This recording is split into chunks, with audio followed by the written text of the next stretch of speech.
What did I say? During the meanwhilest. During the meanwhilest? No, I No, don't no. like that at all.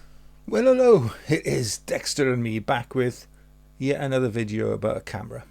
Not any old camera this time around though, but a bang up to date one, my Fujifilm X-H2. Now, camera design is important to some people, and to others, it just isn't. Just as long as all the controls at the hand and it takes pictures, then that's fine by many. Fujifilm gives you both though. You can have the beautiful retro old school aesthetics of their XT range, or you can have their bang up to date design of the XH line, which employs a much more modern design language.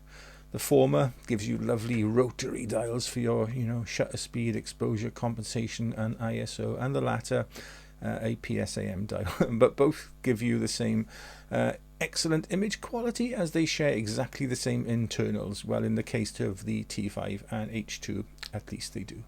I have to say though, I am a lover of their retro design philosophy and bought into it 100%, owning a huge number of XT design camera bodies. I had a problem, I think.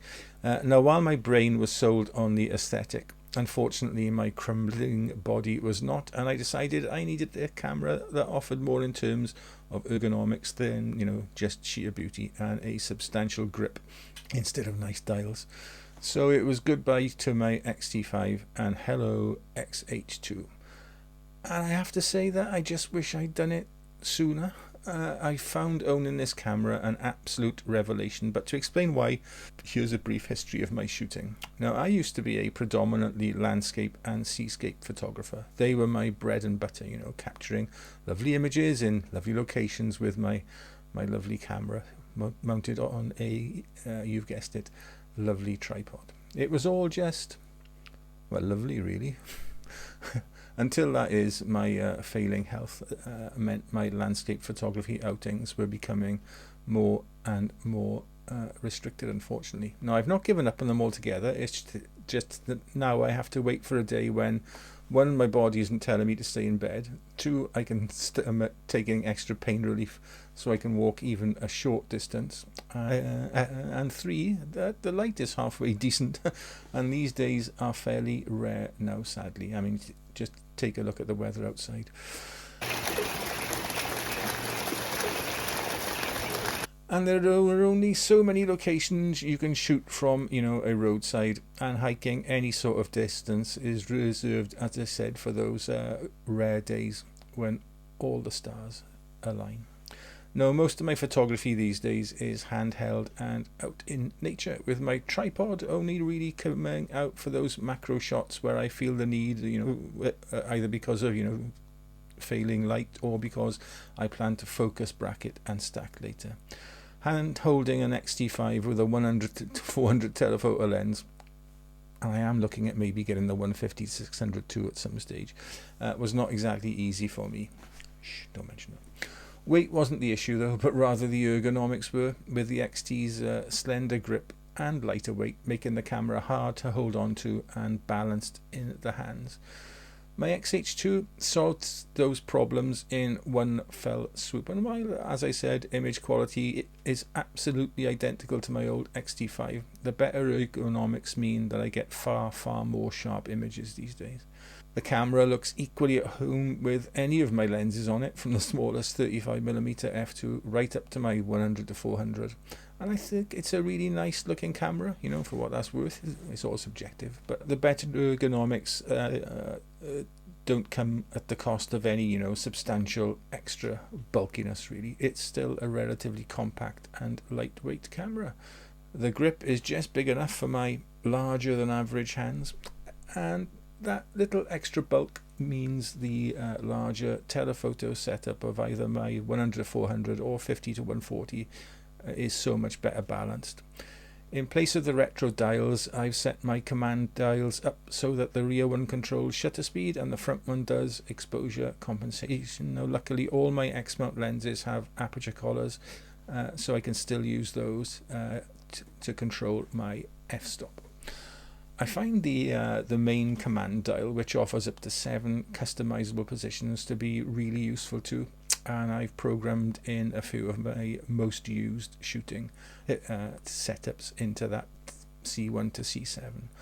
Also, the camera has the same range and number of customizable buttons as my X-T5 did, so it was dead easy to set it up exactly as I wanted it. And I haven't found any muscle memory issues since switching, as most things seem to be in the usual place and to hand. The X-H2 though has one more ace up its sleeve, and it's a big ace at that. It's electronic viewfinder. At 5.76 million dots, it dwarfs the EVFs on even Fujifilm's GFX 100S and 50S cameras.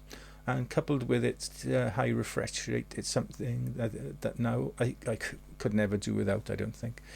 The EVF is so sharp and crisp, it's easily the best I've used, and it is in line with my old GFX 100, which used the same one I think. If you do ever get a chance to look through one, do it. You'll be pleasantly surprised and probably ruined for other viewfinders.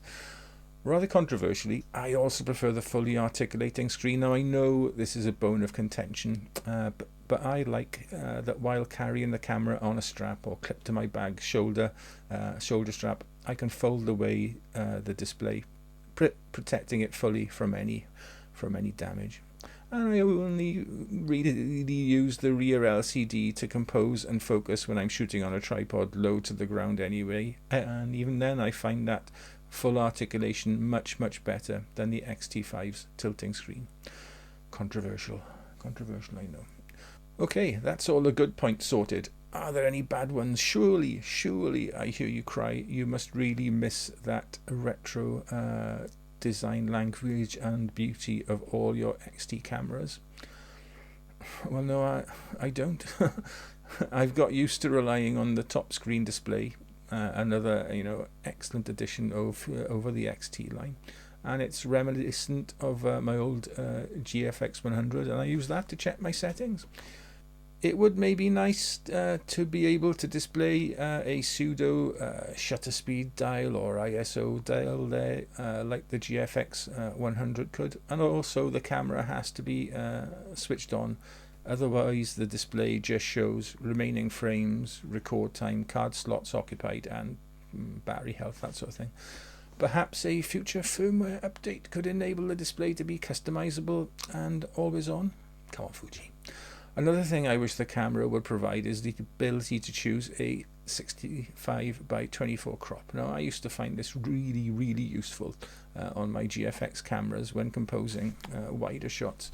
And although the native aspect ratio of 3:2 is different to the medium formats 4:3, I'm sure there is something Fujifilm could offer in an update, especially given the resolution available on that sensor. In conclusion then, I realise that camera design is a highly subjective and personal matter, and the retro versus modern Fujifilm wars will rage on for many years to come.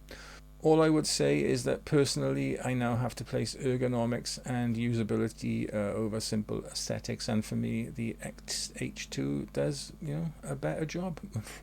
Others' mileage may vary though, and that's the beauty of us humans. We're all different. We're all individuals.